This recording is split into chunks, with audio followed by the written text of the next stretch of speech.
बड़ी खबर से, और ये खबर लाहौर से आ रही है जहां हिंदुस्तान के प्रधानमंत्री नरेंद्र मोदी के खिलाफ 2 दिन तक साजिश भरा सम्मेलन होता रहा। जमात उद दावा के आतंकी सरगना हाफिज सईद ने प्रधानमंत्री नरेंद्र मोदी को धमकी दी है कि अगर कश्मीर समस्या का हल नहीं निकला तो वो हिंदुस्तान को तबाह कर देगा। उसने हिंदुस्तान के खिलाफ जिहाद की धमकी दी है। हाफिज सईद का नाम 26/11 के आतंकवादी हमले में भी शामिल है। साथ ही जब तक वो भारत के खिलाफ जहर उगलता रहता है, इन सारी चीजों के बावजूद पाकिस्तान में खुलेआम घूमता नजर आता है। पाकिस्तान बार बार कहता है और सबूत चाहिए, सबूत दिए जाते हैं। पाकिस्तान आंखें मूंद लेता है और पाकिस्तान के जितने भी राजनेता हैं एक एक करके हाफिज सईद के तारीफ में कसीदे पढ़ते नजर आते हैं। और अगर तू करने के लिए तैयार नहीं है, सीधा होकर फौरी तौर पर कश्मीर का मसला हल कर दे। और अगर तू करने के लिए तैयार नहीं है तो फिर इसके बाद इंशाअल्लाह कश्मीर दरवाजा होगा और ग़ज़वा हिंद बर्पा होगा। नवाज शरीफ, मैं तुम्हें अल्लाह का हुक्म सुनाता हूं, अगर मोदी मज़ाकरात के लिए कश्मीर पर और यूनाइटेड नेशन की करारदादों पर मज़ाकरात के लिए तैयार ना हो तो फिर तुम जाकर उनकी मदद के लिए खड़े हो जाओ। ये सीधा रास्ता और तरीका है। हाफिज सईद एक तरफ इस तरह की बयानबाजी करता है, पाकिस्तान की जमीन पर यह सम्मेलन होते हैं जिसमें हिंदुस्तान को खुलेआम धमकी दी जाती है, लेकिन पाकिस्तान को सबूत की दरकार रहती है। हमारे साथ इस वक्त भारतीय जनता पार्टी के प्रवक्ता नलिन कोहली जी फोन लाइन पर जुड़ रहे हैं। नलिन जी, जो ये बातें हाफिज सईद बोल रहा है वो सब सुन रहे हैं, पाकिस्तान को सुनाई कब देगा? आपने आज का सबसे महत्वपूर्ण प्रश्न पूछ लिया है। ये मुझे लगता है सुनाई दे नहीं सकता है, क्योंकि शायद वहाँ की हुकूमत जो है बहरी हो गई है। उनको अपने ही जमीन पर एक आतंकवाद दिखता नहीं है, एक अंतर्राष्ट्रीय घोषित आतंकवाद। उनको अपनी जमीन पर चुनौती मिल रही है और वो उसके बारे में कुछ कह नहीं पा रहे।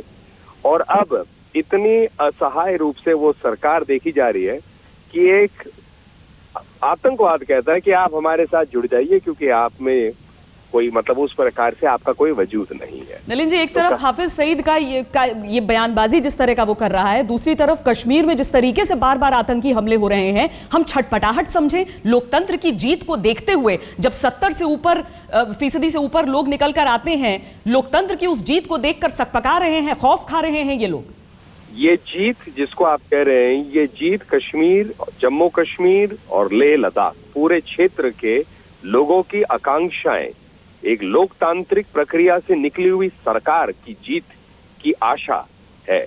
और जब 70% से ऊपर लोग आ रहे हैं बिना घबराए हुए, आतंकवादियों को एक किस्म से चुनौती देते हुए, और जो कश्मीर में अलगाववाद की जो आवाज है उसको नकारते हुए, तो ये बिल्कुल बड़ी बात है। और शायद जो सब आप देख रहे हैं उसी से जोड़ के देखिए, वो रोकना चाहते थे लेकिन जनता जो है वहां ऊब गई है इन चीजों से, और वो लोकतांत्रिक प्रक्रिया चाहती है।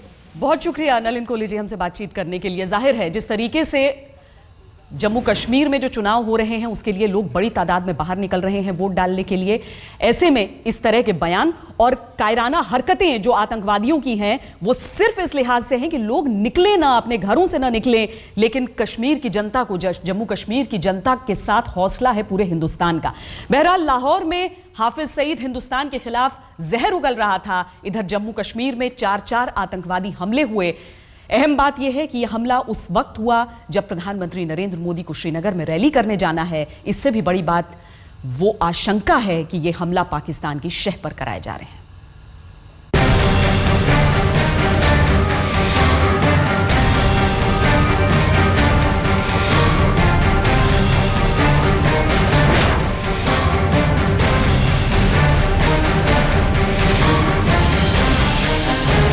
कहां तो घाटी चुनाव के रंग में रंगा है, और उस रंग में भंग डालने के लिए आज सुबह 3 बजे ही उरी में सेना के कैंप में 6 आतंकवादी घुस आए। लेकिन 6 घंटे के मुठभेड़ में सेना के जवानों ने सभी आतंकवादियों को ढेर कर दिया। सेना के मुताबिक लंबी लड़ाई के मकसद से आए इन आतंकवादियों के पास से 13 हैंड ग्रेनेड, 55 मैगजीन और 6 AK-47 राइफल्स बरामद हुए।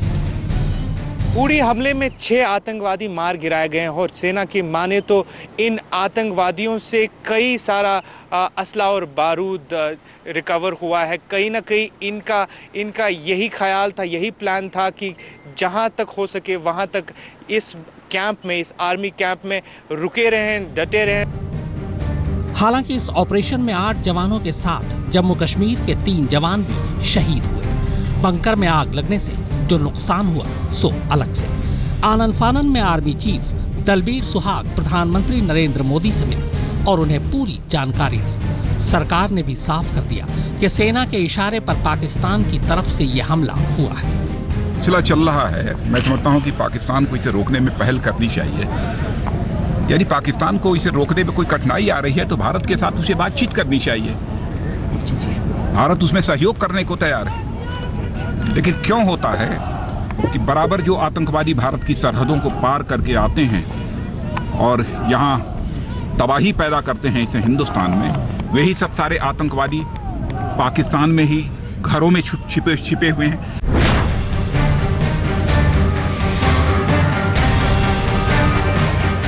उरी में आतंकवादियों के मंसूबे नाकाम हुए ही थे कि श्रीनगर के सौरा में 2 आतंकवादियों ने एक घर में घुसकर फायरिंग की। यहाँ पे सेना ने उन्हें तुरंत ही मार गिराया।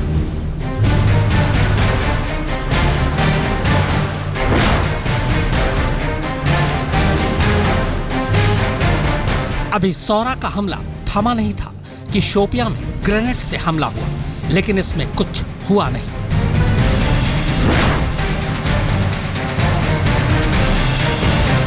इसके 1.5 घंटे बाद ही त्राल में चौथा आतंकवादी हमला हुआ, जिसमें एक आदमी की जान गई और 4 घायल हुए। साफ है कि यह आतंकवादी हमला न होकर पड़ोस से छेड़ा गया छद्म युद्ध है।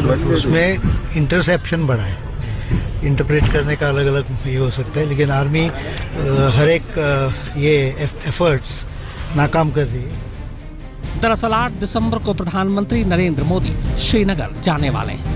इससे पहले 2 चरणों के जबरदस्त मतदान से घाटी का अमन चैन छीनने वाले परेशान हो गए। लेकिन ये साफ है कि बुलेट के शोर में जीत बैलेट की ही होगी। उरी में शुजाउल हक और श्रीनगर में अशरफ वानी के साथ मंजीत नेगी, दिल्ली आज तक।